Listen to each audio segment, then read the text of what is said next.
Right, and we are live. Good evening, everyone. I'm Sauravi Datta Roy, Project Lead for the Stories of India Season 3, and I welcome you all to the 15th episode titled Another India in the Literary Modernity of Mithila. Stories of India is brought to you by www.tellmeastory.biz, a paperless media that works towards popularizing stories from academic research and social significance in collaboration with global thought leaders. Registrations are now open for the Writing Program Season 6, the last date for registration being May 15, 2022.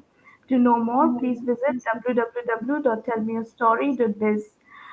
Today, I'm privileged to be in the company of Professor Devnath Pathak this evening, founding faculty of sociology at South Asian University, a university of SARC in New Delhi. Dr. Pathak writes on folklore, art, cinema, mediated communications, theories, and philosophy. His upcoming book is titled In Defense of the Ordinary Everyday Awakenings. He has authored and edited many others apart from being in the editorial boards of academic journals. He was a visiting scholar at Brown International Advanced Research Institute at Brown University, a Charles Wallace Fellow at Queen's University Belfast, a visiting scholar at Indian Institute of Advanced Studies, Shimla, and scholar in residence at Indian Institute of Management, Calcutta. Welcome, sir. Thank you, Sauravi. I'd now like to invite Professor Pathak to introduce the concept for today's topic to our viewers. Over to you, sir. Thank you, Sauravi. Very briefly, by the way of introducing the idea, uh, I would say something which has been said on other occasions by scholars who have taken interest in cultural expressions of South Asia in various parts of, in various vernacular contexts. One has come across the expressions, be they literary expressions, oral expressions, part of written tradition or oral tradition, in various formats. Some of those expressions have helped us understand that there is some kind of vernacularism, or uh, for the want of any other better phrase, one would return to an idea which has been doing rounds amongst scholars all over the world, which is vernacular cosmopolitanism. So, through those expressions in literature, we get a sense of certain kind of vernacular cosmopolitanism, which need not be confined to the universal idea or universally upheld idea of cosmopolitanism, but there is certain kind of fluidity, flexibility, openness uh, in the context of vernacular, alongside uh, the situation of rigid, strong boundaries, strong gatekeeping, system of exclusion and inclusion. Alongside that, all those things which we would otherwise consider anachronistic, very outdated kind of mores or pathologies. Uh, Alongside all those things, there have been expressions in support of the idea that there is plenty of openness, and through that openness, through that fluidity, literary minds or literateurs have tried to explore various kind of utopias. So I intend to come through the literary route uh, from this particular vernacular context that I am referring to, which is identified by the language Maithili in northeastern part of Bihar, in North India. Maithili is spoken by people in this part of Bihar as well as in middle land of Nepal. Maithili historically has have had relationship with a lot of writers in Bengali, including Rabindranath Tagore, who uh, adopted this particular kind of literary language called Brajbuli. So, and then the contest about the medieval poet Vidyapati, whether he's Bengali or Maithili, so and so forth. So, just to give quick picture of what is this vernacular context that I'm referring to. And in that context, one comes across not only a very large corpus of um, vast corpus of folklore, one also comes across modern literary creations, modern literary works, which are not separable from, which are not entirely separable from the so-called traditional folklore. And that is where one also begins to ask whether these kind of labels, traditional and modern, really work beyond a point in helping us understand the nuances attached to them. So, in relation with the folklore, modern Maithili works have given us plenty of occasions to understand the search for utopias in the vernacular context. By utopia, I mean alternative imagination of the world that we belong, alternative imagination of our homeland, alternative ideas about our identities, the way we try to reconfigure our identities through those literary works that suggests that there has been a tendency to not only offer a critique of the social mores, social pathologies, which are abundant, but also simultaneously show certain kind of alternative future. What else one can do in order to overcome the impediments of past, those anachronistic anomalies. Uh, what else one can do? So when I look at this modern literary context from this Maithili speaking region, which can be roughly called Mithila, uh, I particularly narrowed down my focus on three to four modern Maithili literature. Um, One is Hari Mohan Jha, about whom I started taking. I mean, Hari Mohan Jha's name is almost a household name even now in the educated families, educated Maithili speaking families, precisely because of some of his works.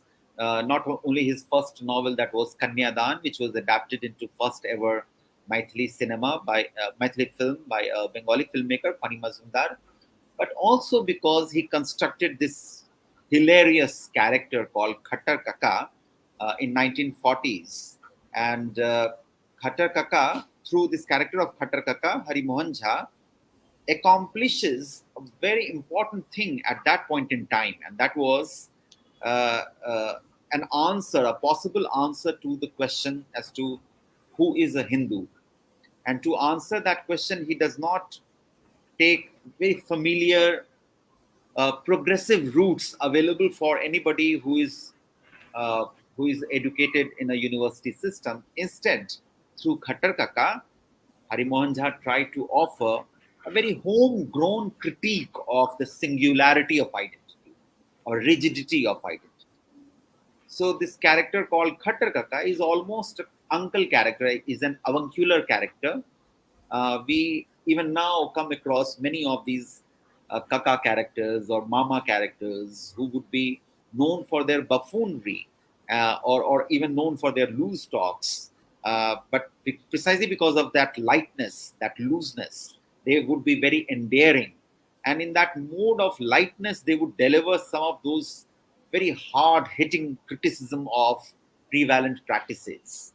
So Hari Mohan Jha curates the character of Khattar Kaka precisely for this purpose of offering hard hitting criticism of all those accepted belief practices which go into the making of the singular identification of the Hindus.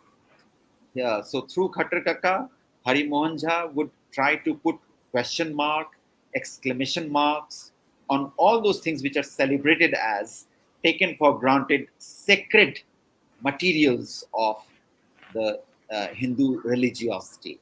It doesn't mean that through Khattar Kaka, Hari Mohan Jha performed precisely the same thing which many of the progressive thinkers of that time were trying to perform. For example, Khattar Kaka never breaks away from that, uh, hierarchical Puritan pollution-based caste system. Khattar Kaka is a Brahmin character, and he takes full benefit of being a Brahmin, and he actually employs that position to make his criticism even more valid. He employs that location of his own to make his criticism of Hinduism and the dominant variety of singular variety of Hinduism more acceptable, more hilarious. He's not a Brahmin uh, who would break his sacred thread and would burn it and bury it somewhere and forget about it and would start doing something which would be entirely unthinkable of a Brahmin character. He's a typical Brahmin character as far as, say, for example, gluttony is concerned, as far as greediness is concerned. And in spite of that gluttony, greediness, and in spite of enjoying that superiority of locational position, he would be offering hard-hitting criticism of everything that is very dear to the upper caste Hindus in a Mithil society.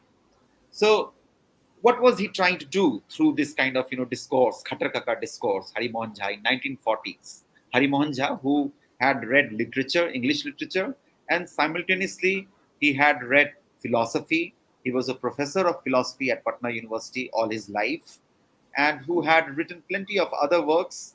But his Khattar Kaka discourse in 1940s becomes a crucial milestone in this vernacular context, which is by and large very rigid context. I mean, this is same as any other cultural context where people would celebrate cultural superiority without knowing as to what are the cultural expressions available in that vernacular context. So there is this great deal of ignorance amongst people who would be thumping chest about the superiority, and yet they would refuse to believe that someone like Hari Mohan Jha, through Khattar Kaka, offered such scathing criticism of the singularity of identities in 1940s. So there is this attempt. I read an attempt of finding a utopia through criticism of singular identification that Khattar Kaka offers. Hari Mohan Jha, the philosopher, the literator, was trying to offer that utopia to the Mithil society, to the Mithil reader. It is not that the reception of Khattar Kaka was smooth. It was not a cakewalk for Hari Mohan Jha. There were plenty of criticism that Hari Mohan Jha has become modernist, he has become Western, he is more loyal to Western tradition than the Mithil tradition, and therefore he is making his character Khattar Kaka say all kind of nasty things about everything that is dear to any Hindu. Say, for example, the character of Maryada Purushottam Ram will be heavily criticized in Khattar Kaka discourse. Such, on the ground, Khattar Kaka would say at one place that I'm criticizing Maryada Purushottam Ram because Sita was our daughter and our daughter had to suffer because of this ill-educated person who is called Maryada Purushottam Ram. But he would also say that still in the end, I would have some kind of reverence for Ram because though he banished Sita and our daughter Sita had to suffer a lot because of him, and yet after banishing Sita, he did not marry once again. He could have done that. He was a Kshatriya.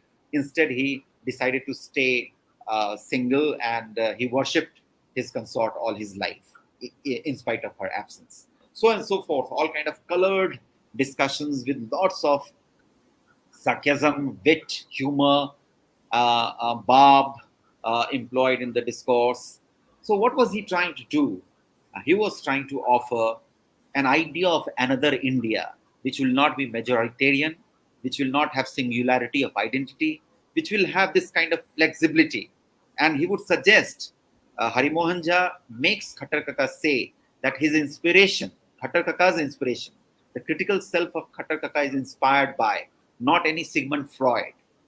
It is inspired by some of the homegrown schools of philosophy. For example, Mithila has been also known for Navanyaya school of philosophy, which is which is some kind of body of philosophy that would prepare anyone, that would equip any critical mind to ask difficult questions. So Khattar Kaka would cite the example of Navanyaya philosopher who would not shy away from asking difficult questions from anyone. He would cite some of the names of the logicians from Mithila, and he would also cite the folklore, the folk character of Gonu Jha, who was a court jester, and he asked very difficult questions from the kings as well.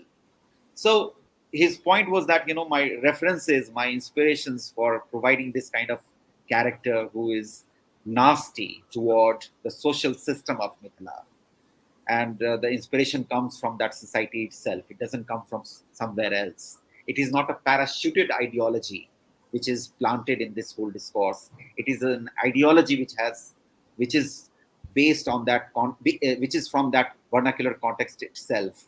And reading that, using that ideology, he is trying to explore some kind of utopia, a utopia which will burst the status quo of ideology. Utopia, by definition, is supposed to be something which will create discomfort for the regime of ideologies. So, this is just one example of Hari Mohan Jha, but one can take many other examples. I also read simultaneously a female literature named Lily Ray, who passed away recently, and she was entirely self-educated writer. She had a very unique style of writing in which author was not superimposed upon the narratives. Many of her writings she did early on with a pen name of a pen name of Kalpana Sharan, and she also wrote some of the daring tales in her time, which were entirely based on it was very ahead of its time, entirely based on very homegrown debate, gender debate. And she was also asking several difficult questions about female sexuality in some of those early writings of her, with which she did with her pen name of Kalpana Sharan. Later on, she started writing with her own name when she was identified that Kalpana Sharan. Mithila Mihir used to be a popular magazine those days, a literary magazine where she used to write some of these stories. Vaidehi was another magazine where she used to write. When she was identified as Lily Ray, she started writing as Lily Ray. And I pay particular attention to one of her novels, which is called Pathak Shape, which would simply mean, if you translate it into English, it would mean curtain down. Like at the end, in the end of drama, there is this curtain coming down. But the whole novel, if you read carefully, is actually curtain raiser. Uh, she wrote this in 1970s, sometimes in 1970s, and this novel is almost like a continuation of her biography, which she wrote much later. Her biography was titled Samay Ke Dhangait, which means tilling the time, something like that. So biography came much later. Patak Shape came in 1970s, and Patak Shape was actually her first biographical novel in which she's not talking too much about herself as a woman, as a mother. Instead, she's talking about the ordeal of her son who had joined Naxalite movement in Purnia district. Her son, Ravindra Ray, fondly called Lallu Ray, was educated at Stephens College.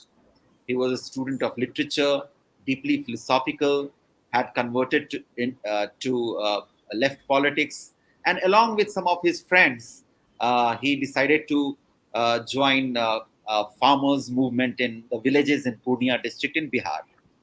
Um, and he goes there and he starts attending the party meeting in the villages, and the whole series of stories which are part of this novel Patak Shape actually discloses the the trial and tribulation of a young man educated in New Delhi, one of the premier colleges, and then joining the villages, the party meetings, and mobilizing the farmers and convincing them of the importance of Kranti, the revolution, and then being inspired by not only Karl Marx and Lenin, but also Kanu Sanyal, Jangal Santhal, Charu Majumdar, the leaders from India. And this novel will give you wonderful idea that this writer is not just a writer. Here is a mother who is also a writer. And mother is actually, she started writing Patakshay precisely because as a mother, she had to witness the ordeal of her son.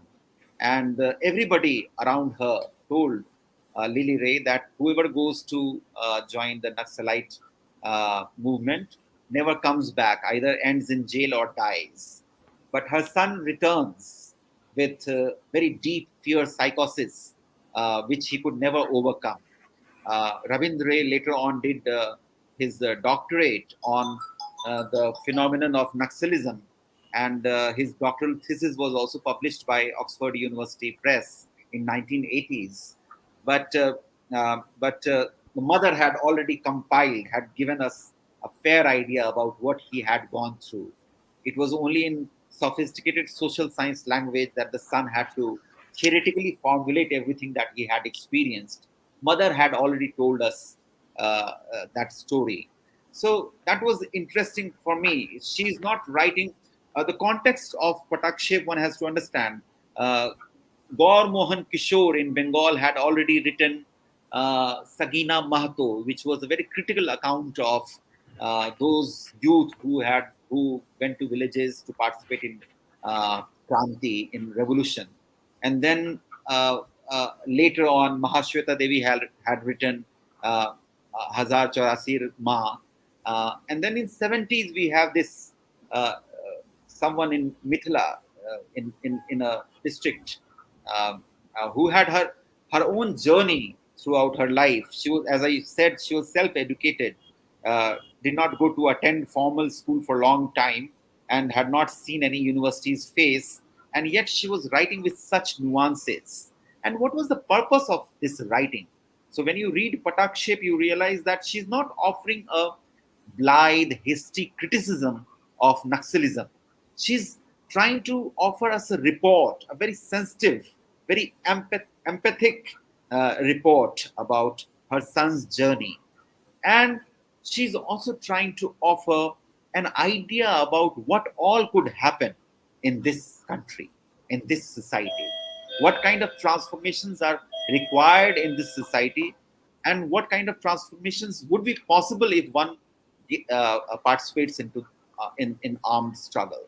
What I'm trying to suggest is that, see, in this kind of literary context, a vernacular literary context, which is not so prominent, also because of the onslaught of Hindi, which almost has chewed up Maithili language to such an extent that even though many of us speak Maithili in the region of Mithila, that Maithili is hardly distinguishable from Hindi, right? So it's very Hindiized Maithili that we speak now, a very Hindiized Maithili in which people try to write. Very few people write in Hindi. And it is in that kind of vernacular context we come across some of these modern writers who were trying to give us narratives of their time. They were chroniclers of the social experiences of their time.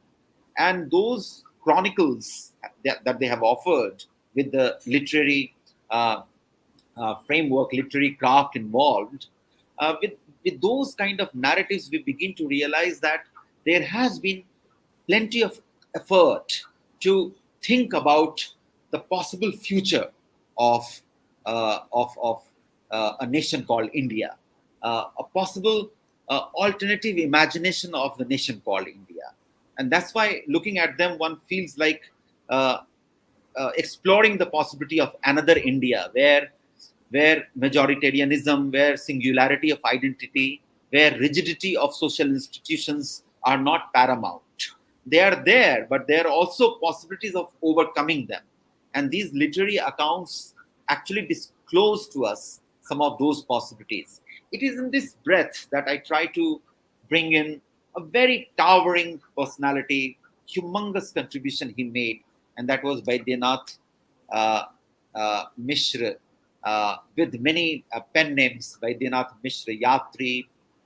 Much later on, he becomes Baba Nagarjun, And Baba Nagarjun's contribution in Hindi language as well as in Maithili is really unparalleled. There is absolutely no doubt about it. Till his last days, he continued writing, and particularly he was so committed to writing political poetry that you would find Baba Nagarjun's poem targeting uh, not only some of the congressmen, but also some of the heroic figures of his time, such as Jayaprakash Narayan, and much later even Mayawati figures as one of his butts of ridicule, so and so forth. Now, just like Lily Ray, Baba Nagarjun was also a kind of person who emerges in a process. The personhood of the literary mind emerges in a process of wandering about the places. Lily Ray, in a very limited way, also had that kind of biographical journey, which allowed her to have exposure to limited extent, however, exposure to various kind of communities. When her husband was a doctor and he was working with some of the international companies,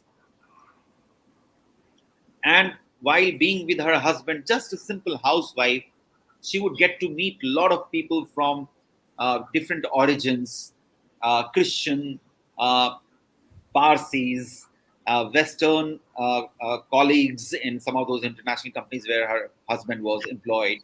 And in that process, her personhood emerged. Likewise, I see, uh, though clear parallel cannot be drawn because Baba Nagarjun's biographical journey is really humongous.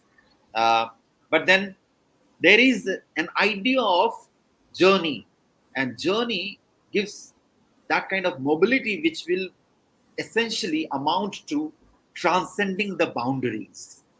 That happens in the case of Baba Nagarjun very, very palpably, in the sense that he starts his journey from his village in Madhubani district, and he goes all the way from Lahore, Banaras, Lahore to Colombo, and then comes back, tries to go to Tibet, develops such strong rapport and friendship with Rahul Sankrityan. Both of them Ghumakkar. Rahul Sankrityan also wrote Ghumakkar Shastra. Baba Nagarjun was just embodied Ghumakkar, and therefore such a strong friendship with Rahul Sankrityan, so and so forth. Long journey. To cut it short, what was he trying to do?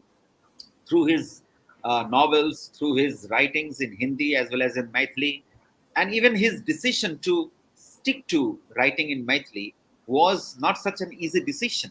He was a party member. He was a party member of. He was a left party. He was a card holder of left party, and he totally believed in left politics. And in spite of the party diktat, that one should not be writing in the regional languages. It amounts to some kind of regional nationalism.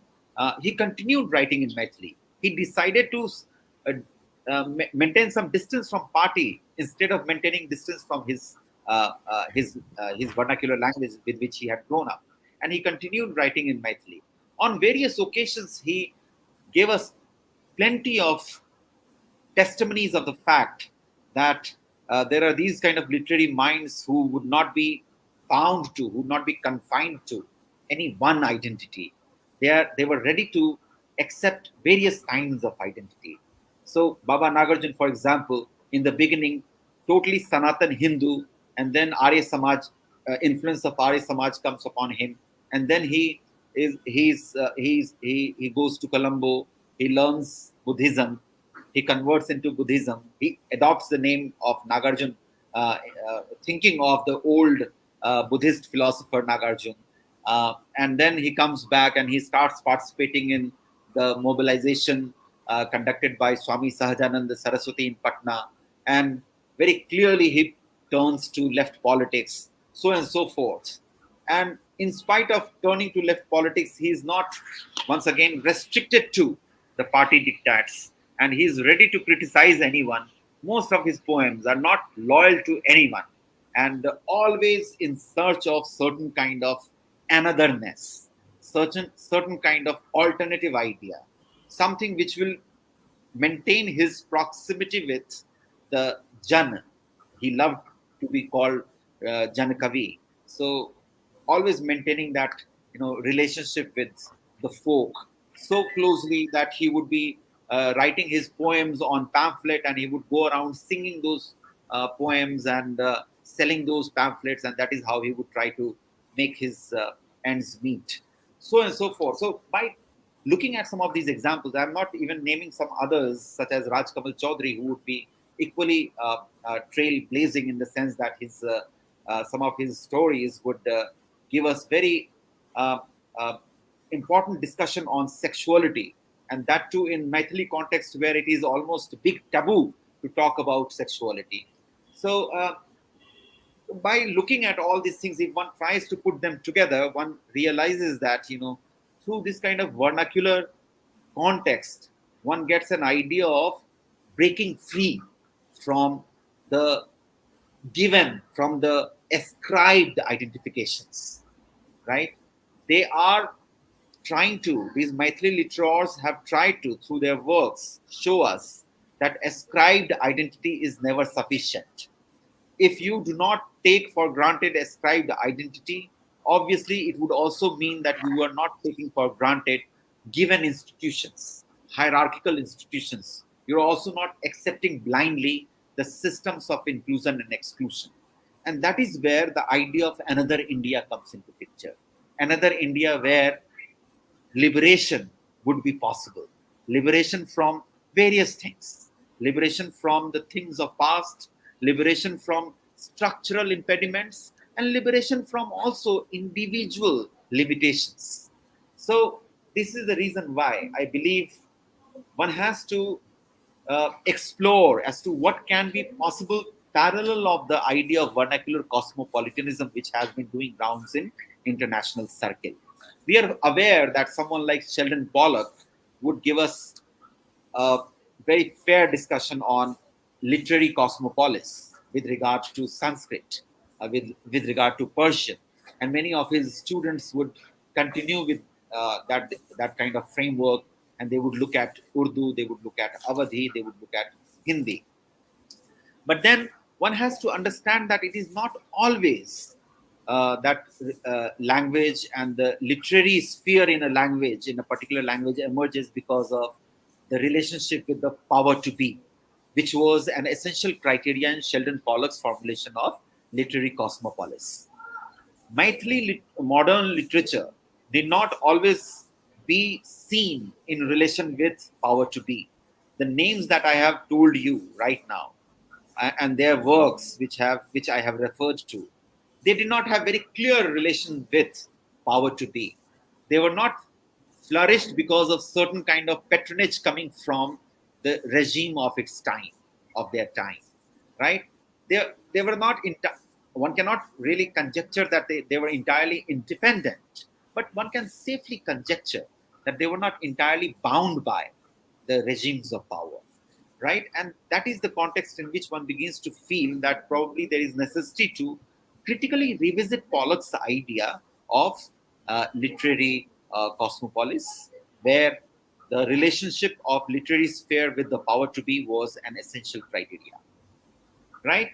And one has to think of vernacular cosmopolitanism also in the light of the fact that vernacular languages have been rivaling. For example, for somebody who speaks English, Hindi and Maithili both would be vernacular, both would be considered vernacular. But if one speaks only Maithili and one does not speak English, one speaks Maithili and Hindi, in that context, you would find that Maithili would be inferior in degree, in efficacy, in reach out in comparison with Hindi. That kind of language politics also one has to take into account. And while thinking of vernacular cosmopolitanism, one has to be mindful of some vernacular trying to overcome the other vernaculars. As for example, I gave you the idea of Maithili being entirely Hindiized, and many of the Maithili literary figures of our time, poets, have shared this concern that Maithili literary sphere is fast receding, fast shrinking sphere, and that also only testifies the fact that Hindi has probably, if not mutilated Maithili entirely. It has probably impacted, dented Maithili to such an extent that possibility of flourishing literary sphere in Maithili has dwindled heavily. So this is where I stop. I suppose I have given plenty by the way of introducing the topic. Right, sir. Well, while you were talking a lot about language, I would like to ask you that Sanskrit, being the language of the educated Brahmins, to Maithili, the colloquials, would you like to speak a little more about the politics of language? I tried suggesting that politics of language. You're right. I mean, one should read Pankaj Jha's book on Vidyapati, and Vidyapati, the medieval poet, is hailed for doing something very revolutionary in his time. What he did was that, like many other men of letters from Mithila of his time, Vidyapati was also trained in classical Sanskrit literature. He was capable of writing in Sanskrit too, but then he decided to write in a language which was colloquial. It was not Maithili, it was a prototype of Maithili or something like that, and it was called Avhat. And Pankaj Jha's book gives us very good historical account about Vidyapati's location in the historical framework, historical literary framework. Uh, so uh, the point is that the predominance of those scholars in Mithila who wrote in at some point of time who wrote in Sanskrit cannot be denied. But then there comes a time with Vidyapati, even other scholars like Vidyapati, who started writing in uh, what you're calling colloquial. I am simply calling vernacular. There has been this kind of confusion even in much later in Grierson's time, when Grierson was conducting linguistic survey of India. He had great difficulty uh, in in in deciding whether this is just a mother tongue, whether this is just a tongue, or this is just a what you call colloquial, or it's a proper language. So that I don't know how to resolve. I mean, it was resolved later on that no, this is a fully developed language. Some of the scholars from abroad too did linguistic studies, and they came upon this conclusion that it is a fully developed language. In comparison, or in relation with other languages, you have named Sanskrit. I was trying to name Hindi. Sanskrit is the decline of Sanskrit begins much earlier in terms of status with the spread of modern education in colonial time. Even in Mithila, there have been a good amount of scholarship on the system of education in colonial times in Mithila, and how system of education, modern education, started gaining traction amongst the who's who, amongst those who were part of the kingship, and also the educated literati of Mithila. But then a formal system of Sanskrit education has continued. I must say that Vaidyanath Mishra, who I have mentioned as one of my uh, uh, subject of study, was actually educated in Sanskrit. He attended formal Sanskrit school, which has this Madhyama and all the certification, right? But then during his time too, he had also recognized that the status of Sanskrit education is going down heavily. Uh, so, I mean, one can try to understand the historical importance of Sanskrit literary uh, cosmopolis, as Sheldon Pollock does. But then Sheldon Pollock has also mourned or lamented about the death of Sanskrit in later India, in post-colonial India. Though someone like Sudipta Kaviraj would try to contest that idea, and he would try to show, and so did other scholars like Sumathi Ramaswamy and other scholars have tried to show that in post-independent India, Sanskrit was inserted as supreme language in the official documents. It was also precisely to declare that the real Indians are those Hindus who speak or who are conversant in Sanskrit. So there was a kind of political ideology behind insertion of Sanskrit. However, that insertion did not help Sanskrit beyond a point, right? So the way you speak English today, or even Hindi today, you do not speak Sanskrit. So that way you can understand the decline of Sanskrit. So this is what I would quickly say. But then my concern is not to compare Maithili with Sanskrit. My concern is to talk about Maithili in the light of the successful onslaught of Hindi in last 4 or 5 decades in the Maithili speaking region in Bihar.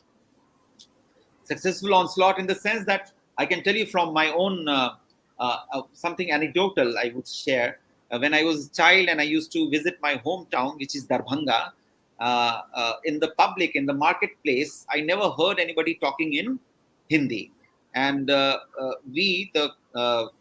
because I was growing up in various cities, so whenever I would visit my hometown in the market, I would try to speak in Hindi, and people would look at me with certain amount of curiosity as to who is this boy who has come from nowhere and who is talking to us in Hindi instead of Maithili. So this was way back in 1980s, but the things changed so rapidly that by the time I finished my college and I returned home to my hometown, I saw that everybody was talking in Hindi now, and talking in Maithili in public was considered to be something which was associated with people who are less educated, who have not progressed beyond a point, and therefore they are talking in Maithili.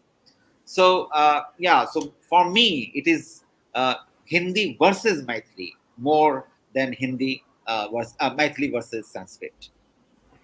Right, so you did mention vernacular and colloquial. If you could like to talk about the difference between the two.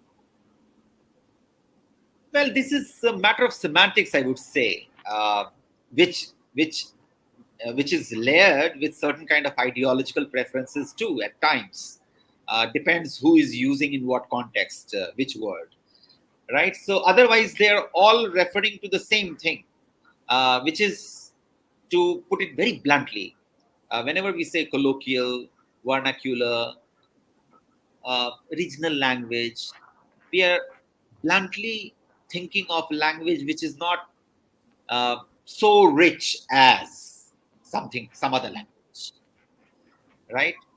So that is something one has to underline. That is something one has to be always alert to underline and fathom whether this is intended, whether this kind of uh, complexity implied when one is trying to say vernacular or when one is trying to say colloquial. I'm sure scholars of linguistics would have better answer to give with regard to the distinction between colloquial and vernacular. But to my mind, that distinction is merely a matter of semantics. Right. Well, that brings me to the question of humor because Khattar Kaka is, like you said, it's quite rich with humor. So, but humor is often not treated as a serious literary genre, and seldom does comedy receive great awards. As a sociologist, how do you review this phenomena? I would start by saying that uh, not only in literature, not only in literary criticism, not only in politics, also in social sciences, there has been great deal of horror about humor. The moment we say humor, we intend horror of certain kind. We do not know how to handle humor. We do not know how to handle sarcasm, right? We do not know. I mean, our kinship, we are all part of one or other kinship. Our kinship network is entirely hinged upon, most of our kinship relations are, they hinge upon humor. And this was the case in primitive society, in agrarian society, and this is the case even in urban sociality. We need humor to sustain our kinship ties. For example, my relationship with my wife, my wife's relationship with my brother, with my sister. my wife's relationship with my mother, which means the affinal kinship relation, even non-affinal kinship relation, which means kinship relations which are directly derived from blood ties. For example, my relationship with my uncle, with my uncle's son, with my cousin brothers, cousin sisters, all such relations. uh, and later on, when we are a very free individual, we get we have too many friends, and with friends too, friendship is also some kind of kinship tie, and with friends too, we need amount of humor to sustain our relationship. So humor is essential. The moment we remove humor from our relationship, we are actually performing a very unhealthy task, which might result into the death of relationship, or which might result into a so politically correct a relationship that it does not feel like relationship, right? I'm not suggesting that it by this I'm not suggesting that all our kinship ties, all our relationship, all our friendship should be so politically incorrect that we can trade all kind of sexually loaded, sexist, toxic kind of humor. No, nobody is advocating uh, toxicity, right? Nobody is advocating something which will be dangerous for our social health, cultural health. But then, by the same token, one has to always be mindful whether we are converting all our relationship into humor-less relationship. So this is in our day-to-day life. We have fear of humor. Likewise, in politics, we have fear of humor. Whenever we try to be humorous in politics, one is looking for the hidden ulterior motive, ulterior meaning. Likewise, if we are dealing with humor in social sciences, one would say that, what is big deal about it? Unless it is related to an institution, this humor means nothing, so and so forth, all kind of things, right? Many of my Marxist friends, so progressive, so progressive they may sound at times in their criticism of neoliberal institution, neoliberal policies, neoliberal education, everything they would criticize, right? But their criticism are so hollow precisely because it's lacking in humor, because it's lacking in relationship. If you are in relationship, you would be humorous, and thereby any criticism that you would offer would be convincing, would have credibility, would attract even your enemies to pay a little bit of attention. And that's what Hari Mohan Jha was trying to do through Khattar Kaka. Through Khattar Kaka, he was trying to attract the attention of those who are trying to be strict gatekeepers of the Hindu social world, right? He was not only talking to the converted through Khattar. His purpose was to talk to the people who are not converted, who are die-hard supporter of the singularity of ascribed identities, right? And this could be possible because Khattar was humorous. He was using slangs at times, right? And he was doing it in dialogue with an avuncular character, his bhatija, his nephew, and the nephew would ask him hard hitting questions. And to every such question, Khattar would give hilarious answers. Those answers will be factually correct answers. Those answers would be philosophically reasoned, nuanced answers, but they would be so hilarious that even the enemies who would like to be hostile to these answers, they would like to pay attention for some time. And this is the reason why I must mention that this whole Khattar Kaka literature in amongst the so-called progressive, literate, educated Mithil literati, even among them, when this Khattar Kaka literature had come out, they were very uncomfortable reading Khattar Kaka literature in public. They didn't want to be visible reading that literature because it was considered to be so subversive that they had to read them in hiding, right? I know friends. I can recall Professor Manindra Thakur, who teaches politics at Jawaharlal Nehru University. He shared his experience of reading Khattar Kaka literature in his youth, and they had to literally smuggle Khattar Kaka literature as though they were smuggling some kind of pornographic material, right? Precisely because it was very subversive. It was humorous and it was subversive.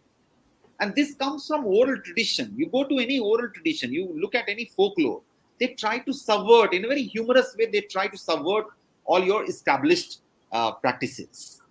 And that is what is happening. So, not only, I suppose, with reference to some of these kind of literary works, I can also recall Baba Nagarjuna's some of the poems which were extremely hilarious political criticism. For example, his poem on Indira Gandhi, Induji Kya Hua Aapko, when you read that poem, which he had written during the time of emergency, that was a nasty criticism of Indira Gandhi.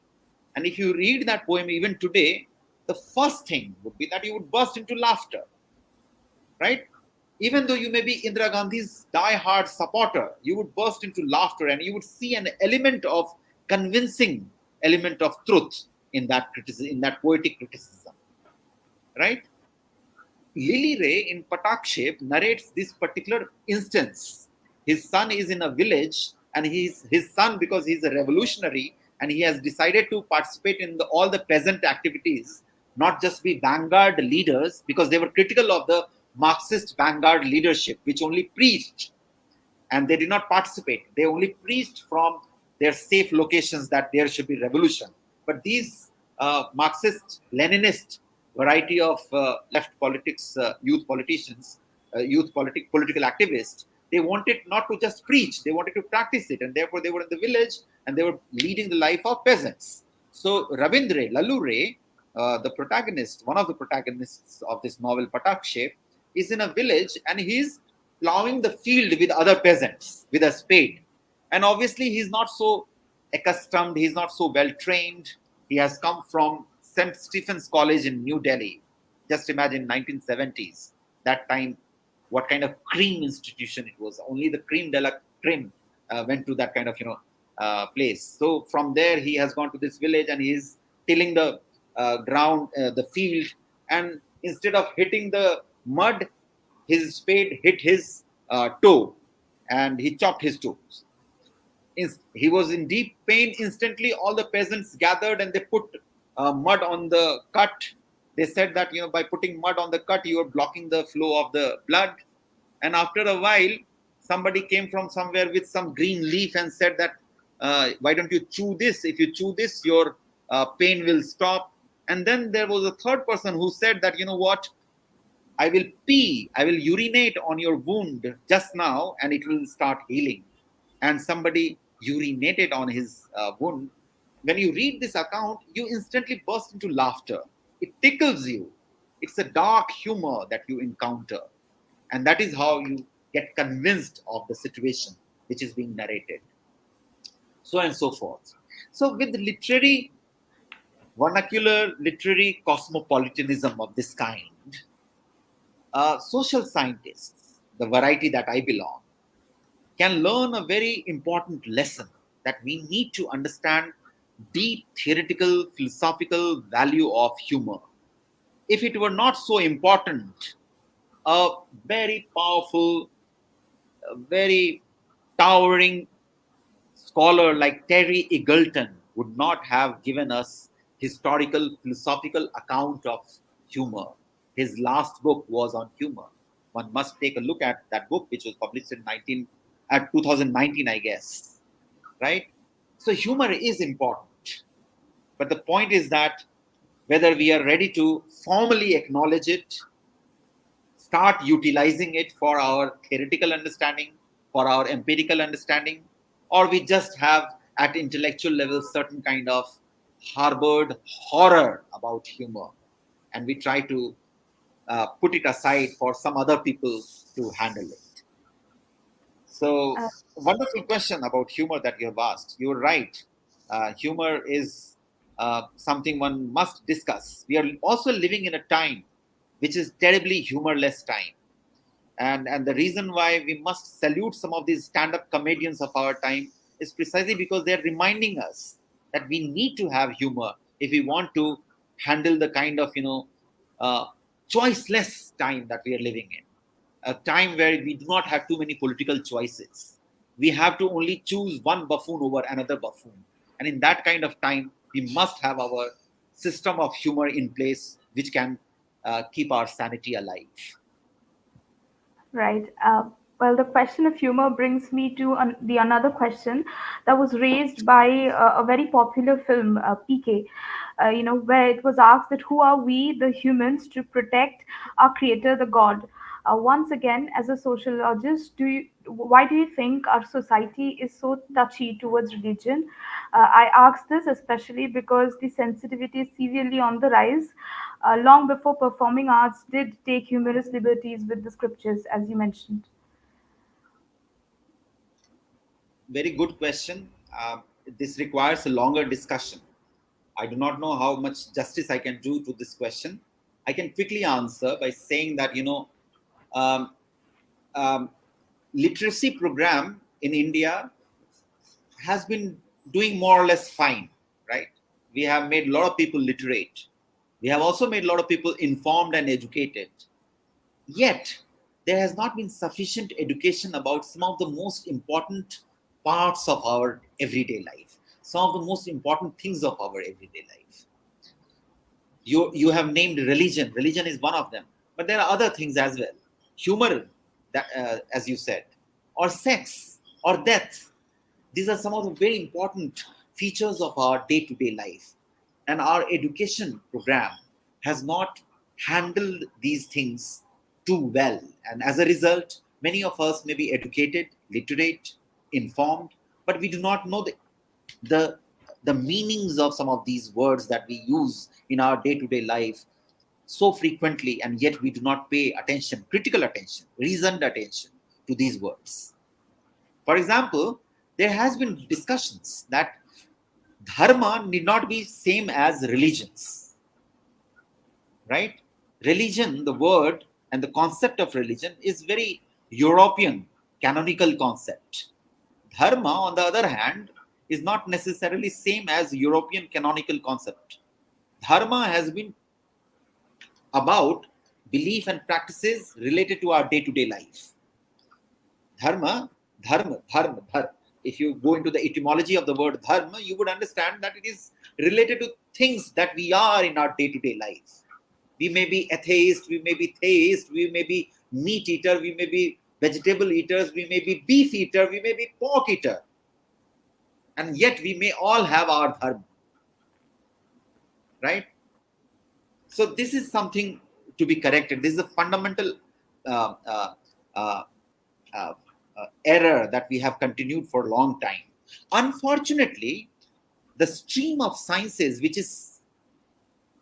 has the responsibility to educate us in this regard, has not done good job either. Social sciences, civics, history, sociology, political science, all these different parts of social sciences, they have not done very good job as far as these fundamental aspects of our everyday life is concerned. For a very long time, religion has been dealt as some kind of untouchable material in social sciences, right? Religion has to be discussed only for wrong reasons. This has been the popular practice in big part of social sciences, right?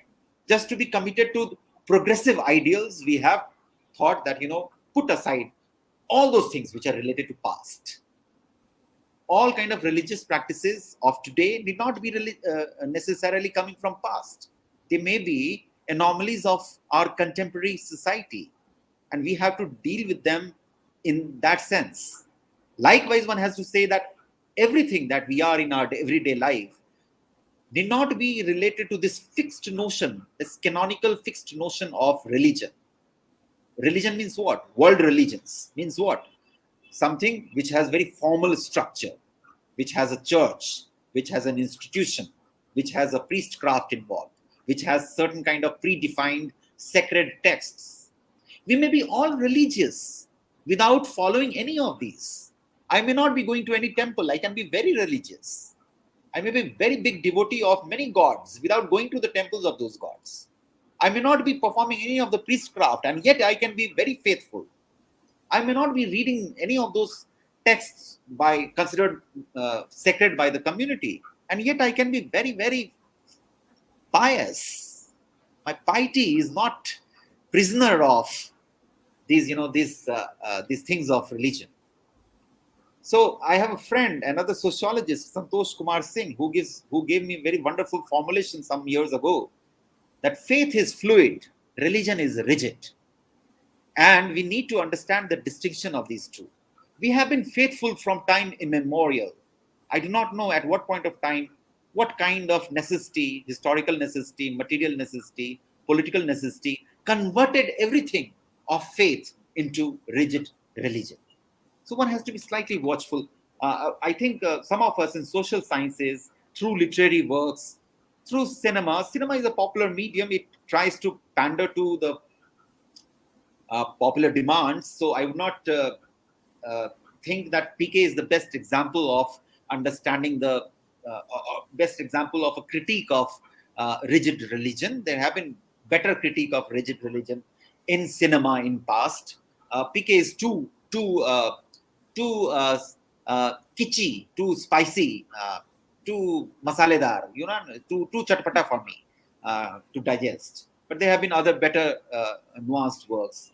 But the point is that through all these mediums, literary, popular mediums, cinematic, through humor, through our social science, through our researches, through our teaching, through our classes, through our conversation, the kind of conversation that we are having, we need to understand the nuances of some of those words that we use in our everyday life.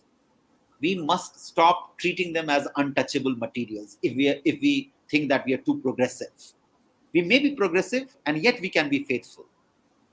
I had another friend who used to say that uh, even though you are not committed to any of those world religions, you would be faithful to something or else.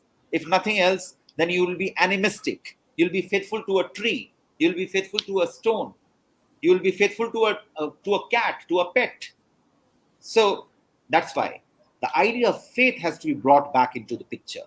Somehow, faith has been totally drowned in the disturbed whirlpool of religion. Right.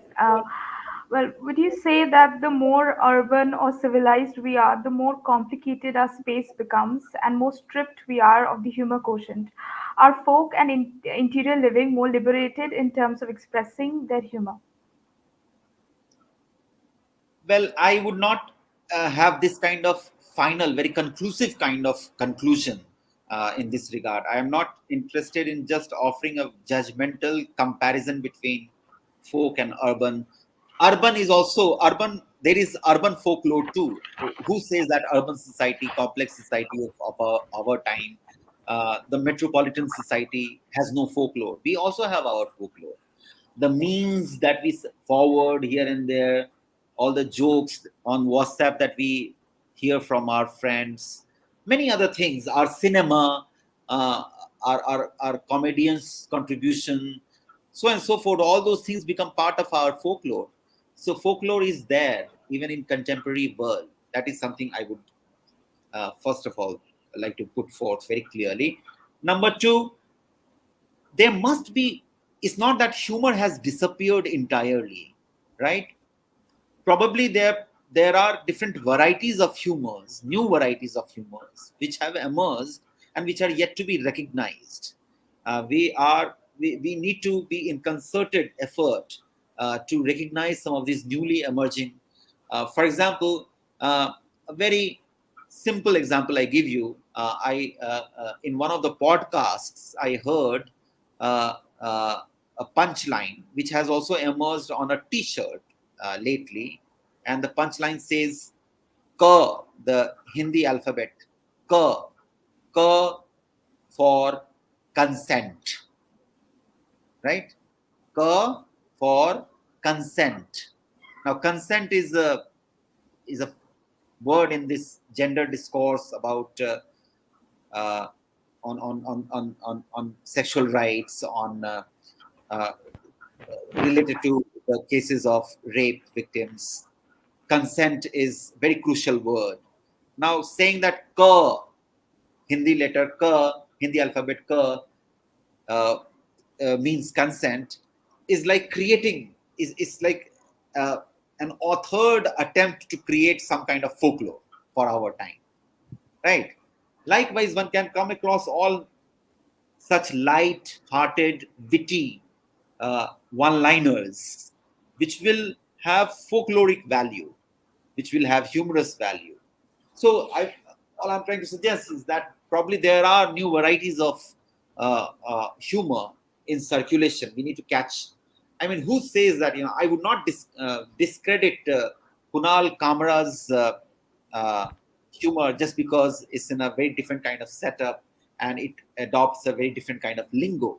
That's equally valid humor for me, right? So there are young scholars who are now interested in looking at some of these new formats of expressing humor, which basically means that one cannot simply draw a conclusion that folk society had better humor than the urban society.